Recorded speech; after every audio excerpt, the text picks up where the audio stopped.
જય શ્રી કૃષ્ણ, જય માતાજી બધાને। આજે તો જો જમવાનું બનાવવા ગઈ ને ત્યાં સિલિન્ડર દગો દઈ દીધો એટલે કે સિલિન્ડર પૂરો થઈ ગયો અને મને બદલાવતા આવડતું નહોતું, કેમ કે ક્યારેય મેં બદલાવ્યો નથી। પછી મેં મારા ઘરવાળાને ફોન કર્યો તો કે ના, આજ તો હું નહીં આવું, તારી રીતે જ બદલાવી લે, કે ક્યારેક ન હોય તો।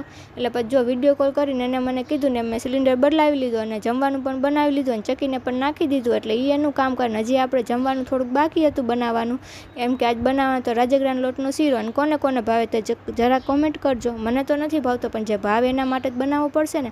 એટલે જો એક બાજુ ઘી મૂકી દીધું અને પછી એમાં રાજગરાના લોટને થોડો ઘણો આપણે શેકી લેવાનો છે। એટલે જો આ રીતે નાખીને પછી 2-5 મિનિટ સુધી શેકી લેશું આપણે। અને આ 2-3 દિવસથી આ વ્લોગ નહોતા આવતા, કેમ કે મારે બનાવવાના હતા ગરબાના સેમ્પલ, એટલે એમાં ટાઈમ એટલો વયો ગયો ને કે આપણે કન્ટિન્યુ વિડીયો એડિટિંગ ન કરી શકીએ। એટલે હવે બની શકે તો કન્ટિન્યુ કરશું આપણે।